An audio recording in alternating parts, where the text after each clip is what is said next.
برخورد با پیروان ادیان دیگه شد و همینطور افکار و عقاید و اندیشه های دیگه.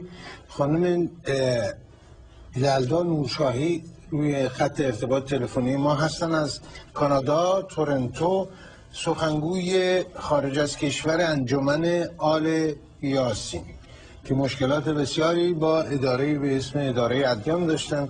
رهبر این جمعیت آقای پیمان فتاحی است که عقاید و افکاری دارن، راهنمودهایی دارن، جمعیتی است برای خودش و پیروانی دارن، ولی با مشکلاتی روبرو شدن، زیر فشار هستن. افرادی از این جمعیت بازداشت شدن.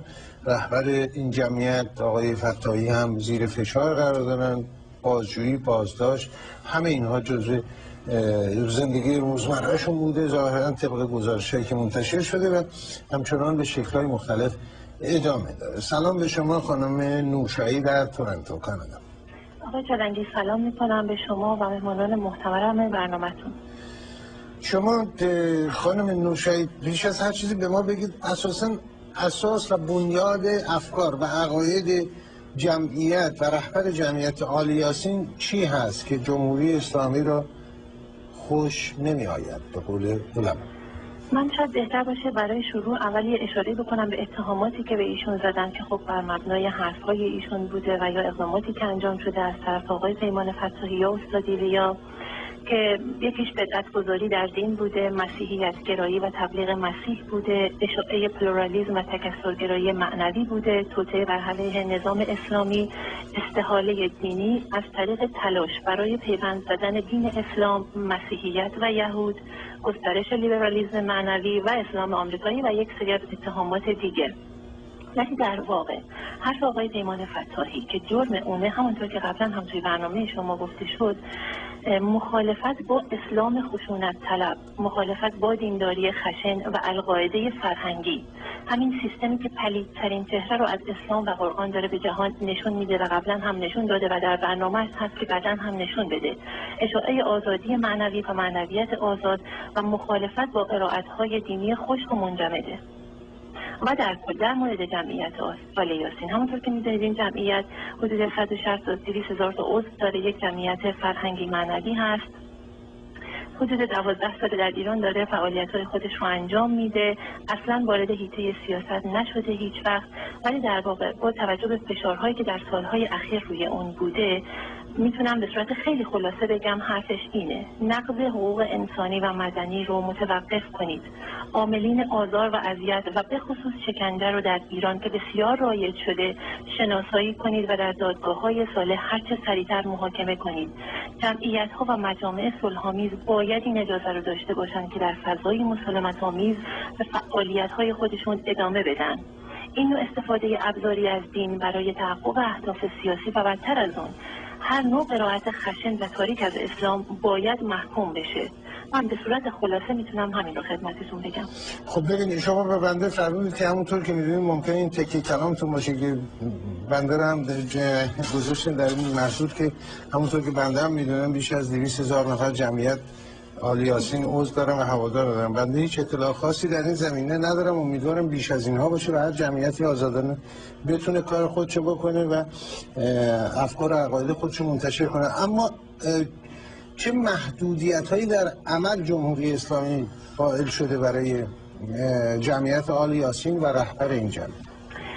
محدودیت‌ها که خیلی زیاد بوده در طول سالهای گذشته. ما با بسته شدن نشریاتمون، دفاتر نشریاتمون، دفاتر نشرهامون، توقیف شدن کتابهامون، به آزار و اذیت، یعنی کاری که کردن با مسئولین جمعیت آل یاسین، بسیار مورد آزار و اذیت قرارشون دادن، احضارها، دستگیری‌ها و در کل اگر یادتون باشه در سال گذشته ما شاهد به اسارت برده شدن آقای پیمان فتاحی یا استاد ایلیا میم توسط دایره مظاهر وزارت اطلاعات یا اداره برخورد با ادیان و جان‌جان‌های معنوی و روشنفکری بودیم که به ما گفته شد که این تصمیمی بوده از طرف جمعی از مقامات عالی رتبه مذهبی که بعدها شنیده شد که در ارتباط بوده با جامعه روحانیت مبارز. ایشون رو 6 ماه بردن در بند 209 نگه داشتن و در نهایت به دلیل نداشتن مدرک و دلایل دیگه‌ای ایشون رو با شرایط جسمی بسیار وخیم و مشکوک از زندان به شکل مشروط آزاد کردن و در شرایط حبس خانگی قرار دادن. بعد هم که احضارهای ایشون شروع شد که از این احضارها در مورد اعضای دیگر جمعیت آل یاسین هم بود و آخرین خبر هم که در برنامه خودتون یک اطلاع رسانی رو ما کردیم، ایشون رو به خاطر اینکه یک سری نامه‌نگاری‌های با مسئولین ارشد کشوری شده بود به شدت مورد ضرب و شتم قرار داده بودن تا جایی که ایشون کارش به بستری شدن کشید.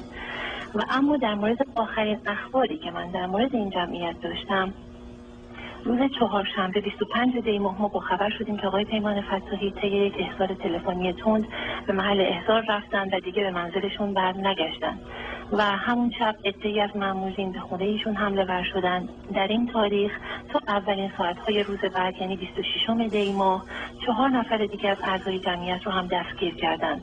خانم نازیه حسامی یکی از سردبیرهای نشریه توقیف شده هنرهای زیستن و مدیر شرکت انتشاراتی یاهو، آقایان مرتضی رسولیان، سعید صورتی و حمید صورتی که بعد از اون هم با خبر شدیم یک نفر دیگه از اعضا آقای فرهاد مرادی رو هم دستگیر کردن.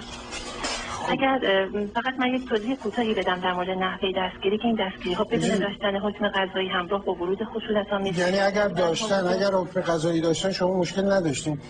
نه، موضوع اینه که مشکل هست ولی میخوام اینو نشون بدم که قانون رعایت نمیشه. قانون رو قبول دارید؟ قانون جمهوری اسلامی ایران رو؟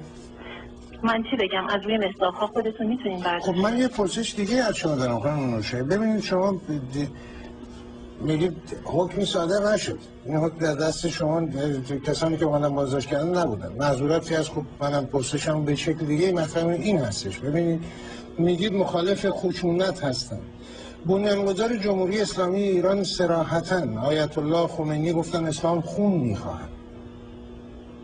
این جمله رو در دیوار تهران و شهرستان‌های ایران نوشتن و فتوا دادن. سازمان‌هایی مثل مجاهدین خلق و بقیه رو گفتن همین که تایید بشه عضو این سازمان هستن میتونید همونجا در جا بکشید اینها را. جمله‌ای که در دیوار تهران نوشتن. خب شما چه انتظاری دارید وقتی که درست عکس این رو تبلیغ میکنید که اسلام با خشونت مخالفه و رهبر جمهوری اسلامی ایران بنیانگذارشون این حرفایی رو زده و حتی گفتن خود مسیح هم اگر فرصت میکرد و شمشیر میگیره آدم میکشه، حتی مسیح رو، و گفتن پیامبر اسلام هم خودش در غزوات شرکت می‌کنه و از صحبت‌ها بسیاری. شما چه انتظار دارید که غیر از این با شما یا رهبر جمعیت آل یاسین برخورد بشه؟ من حالا یه جور دیگه این جواب رو بدم، اینکه آیا این اتفاقاتی که داره میفته من این رو نمیتونم تعمیمش بدم به همه انسان ها، ولی این هست که حقیقت زنده است، حقیقت وجود داره، انسانیت وجود داره. هرچند آدمایی پیدا بشن اون رو زیر سوال ببرن یا چهره بدی رو نشون بدن یا اون رو زیر سلطه خودشون بخوان در بیارن، ولی این در اصل موضوع و در حقیقت هیچ فرقی نمیکنه. به فرض چیزی که اسلام گفته، حالا الان که صحبت کردید، اسلام از روی اسلام باید شناخته شه، قرآن از روی قرآن باید شناخته شه. کاری با این تفسیرهای خشک یا منجمد ما نداریم. اگر بتونیم اینجوری فکر کنیم، اگر تک تک آدما بتونن یک همچین دیدگاهی رو داشته باشن، اون موقع است که یک حرکت واقعی صورت میگیره به سمت همون حقیقت یا انسانیتی که دنبالش هستن. این دلیل نمیشه که چون چند نفری بودن، حالا یک قدرتی هم داشتن یا هر چیز دیگه، که الان مثلا نمونهشو من دارم به شما میگم، همین دایره مذاهب وزارت اطلاعات، اینها یک مشت جعل کنندن. اینها قصدشون اینه که یک نیروی موازی رو تشکیل بدن، اسم اسلام رو روش بذارن و مردم رو زده بکنن و همین قدرت دستشون. ولی این دلیل نمیشه که ما دفاع خودمون رو نکنیم، سپاسگزار هستیم خانم یلدا نورشاهی در تورنتو، سخنگوی جمعیت آل